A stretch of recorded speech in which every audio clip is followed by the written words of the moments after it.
Can flying vehicles actually exist? I'm not talking about helicopters or drones or whatever this thing is. I'm talking about the kind of thing we see in Star Wars Outlaws. Something that looks and acts like a regular motorcycle, just without those old-fashioned wheels. Is there actual science in this science fiction, or does it just fall apart when you don't have the magical force binding it together? Well, dear theorists, we're about to find out. Hello, Internet! Welcome to Game Theory, the show that's only worried about one force, gravity. Especially when it comes to today's topic, because this episode is sponsored by Ubisoft and their latest game, Star Wars Outlaws. Made in collaboration with Lucas Games, Star Wars Outlaws changes the typical Star Wars formula in a great way. Instead of focusing on Jedi, the Force, and lightsabers, we get to see the other side of the coin and live out our Han Solo fantasies of being a galactic scoundrel as we take on the role of K. Vess. Set between The Empire Strikes Back and Return of the Jedi, the Empire are trying desperately to snuff out the rebellion, which leaves small planets on the edge of the galaxy with very little oversight, allowing the criminal underworld to rise up and take control. Ubisoft actually invited me and a bunch of other creators to LA so we could get to see the game firsthand. It was great to meet other creators and compare notes with what we enjoyed about the game. For some, it was the complete open world, which surprisingly is a first for the Star Wars franchise. For others, it was the dynamic reputation system that dramatically changes your gameplay depending on who you side with. And some just really enjoyed getting to pet your adorable companion Nix. I may have been one of them. Who's a good boy? Who's the goodest little alien that ferociously attacks the faces of my enemies? You are? Yeah, you are. However, there was one part of the game that everyone I spoke to agreed that they loved: the speeder bike. Nothing quite beats jumping on your speeder and whizzing off to explore the massive open world before you. It really made me want to go home and take my own motorcycle on an adventure. But then,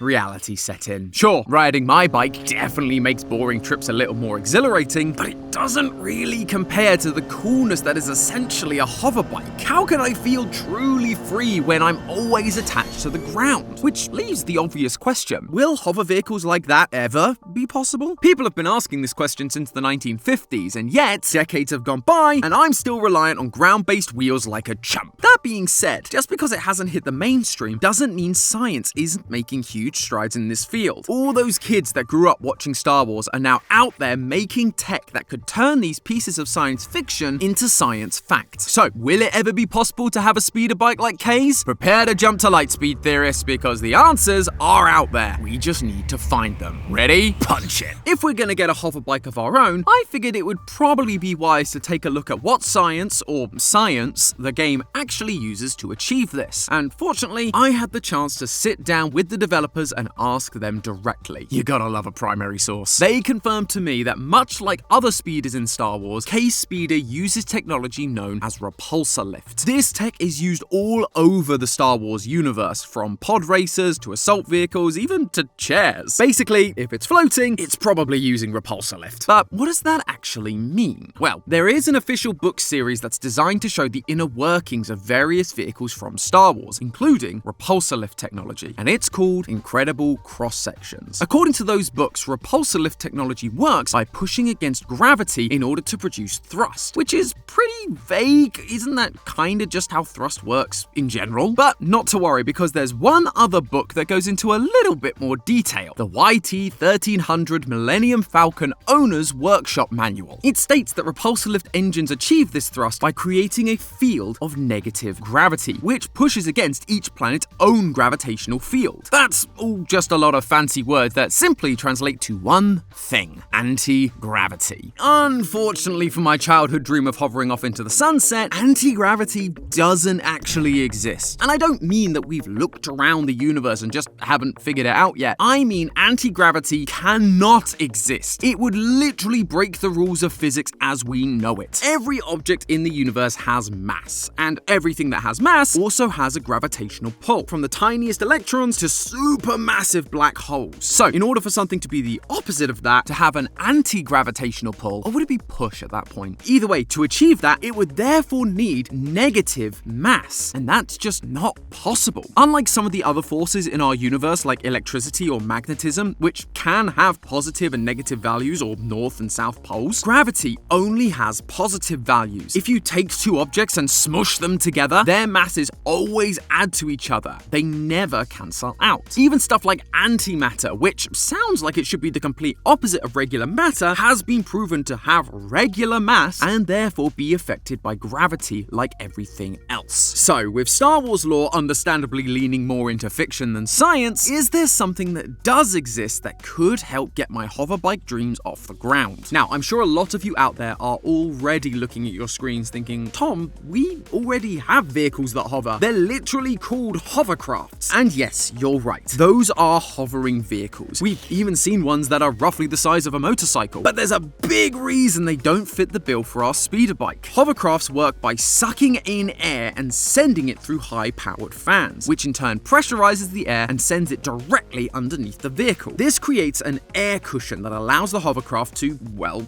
hover, or at least partially. In order to make sure that the air doesn't immediately expand outwards, hovercrafts have what's called a skirt, which keeps the air pressure contained and pointing down, allowing it to keep you off the ground. But take a look at Kay's speeder bike, or any speeder bike for that matter. We can see there's no skirt on this thing, which means there's no pressurized air cushion to hold it up, and that means hovercrafts ain't gonna cut it. Plus, I'm not really sure anyone can look cool while riding something like this. Now, you don't strictly need a skirt to use fans or propellers for flight. Companies like Aerofex, Hoversurf, and Airwinds Technologies have created flying motorcycle-style vehicles using incredibly powerful fans and propellers to create the lift that keeps you off the ground. But at that point, it feels more like you're flying than levitating. And while K-Speeder does clearly displace some amount of dust and debris, the sand clouds these things create are extreme. If this were our solution, we would be the reason that sand gets everywhere in this universe, and I'm not sure Anakin would take too kindly to that. But you see, I got to inspect the bike close up at the Ubisoft event, and let me tell you, the attention to detail was so on point, even the throttle and switches worked, which means that I can confirm there are no fans anywhere on this thing. So, we're safe from Vader's wrath this time, but with that as a dead end, I need to keep looking. Fortunately, there was one more device that I'd remembered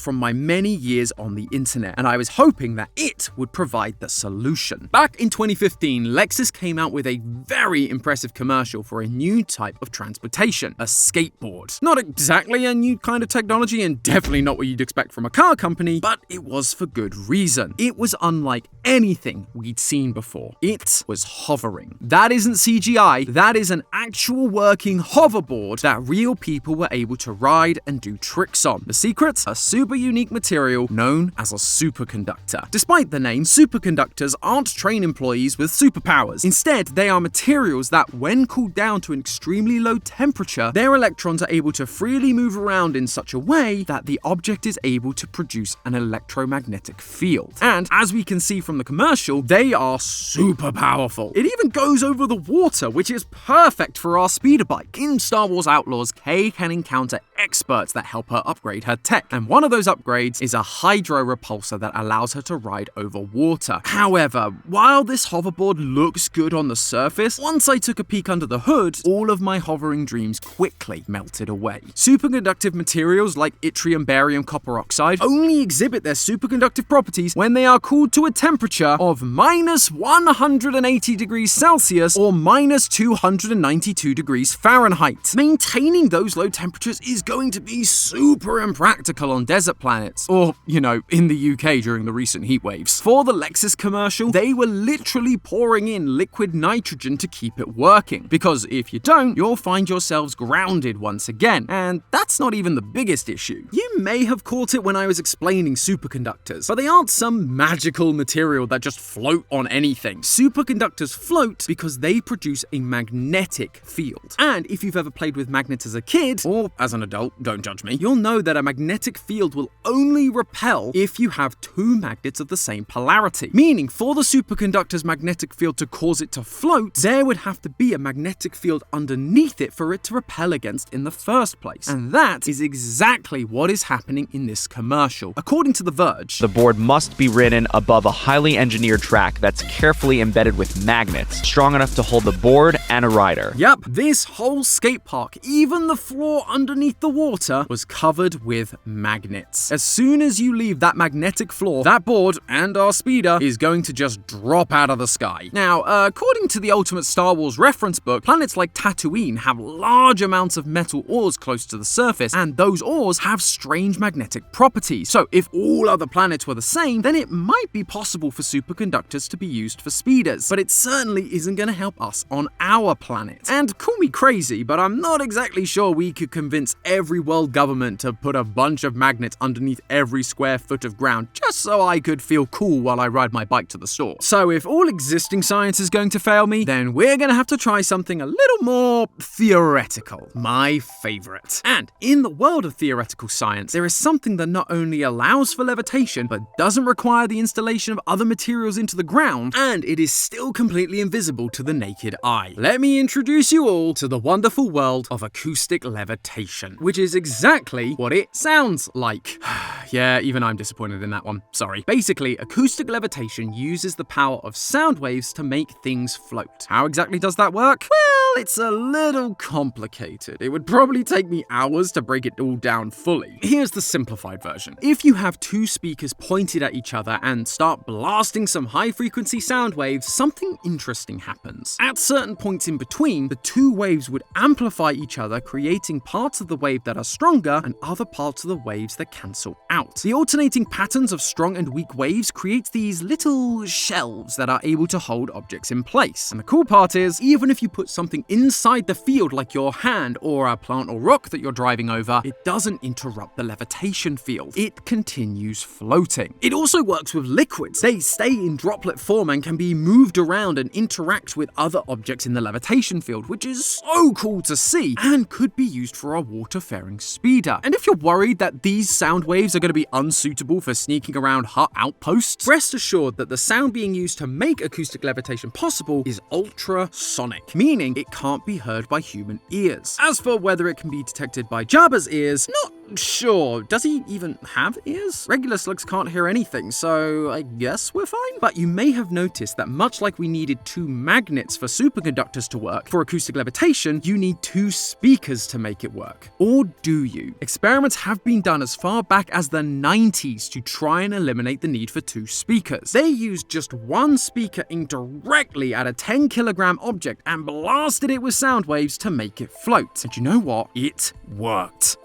Just about. It was only able to lift the object a few hundred micrometers, but still, like most science, this is only going to get better with time. We'll be able to lift heavier and heavier things higher and higher off the ground. All we need to do is, theoretically, turn the system over, blast sound waves at the ground, and because the ground ain't moving anywhere, you'd find yourself being lifted into the air. So then, why is there still a decent chunk of the video left? Because while I think this technology is cool, and I really wanted it to be the solution, even on a theoretical level, there are still issues I can't overlook. Yes, acoustic levitation could potentially raise your speeder while on solid ground, but as soon as you move over to the water, you're gonna run into some problems. All that talk about being able to levitate liquids with sound, yeah, doesn't really work in reverse. Liquid is obviously not a solid, it's literally another state of matter, and so if you were to fire sound waves at it, it's gonna get pushed outwards, meaning your speeder has nothing to push against, and so you'll just keep sinking and sinking until you end up at the bottom of the lake. But even if you decided to just ignore the Hydra upgrades, you're still not really in the clear. Remember when I said the speakers use ultrasonic waves? That frequency may fall outside our normal range of hearing, but that doesn't mean it can't hurt the rest of you. Ultrasonic frequencies start at around 20 kilohertz, but people exposed to frequencies above just 17 kilohertz have been noted to suffer from fatigue, nausea, headaches, and dizziness. Long-term exposure, like riding your motorcycle for hours as you explore the open world, has the potential to cause even more damage to your biological tissues, heating them up through vibrations, leading to a severe case of death, which I would define as a suboptimal result. So despite it being cool and definitely sci-fi as heck, I once again had to go back to the drawing board, and honestly,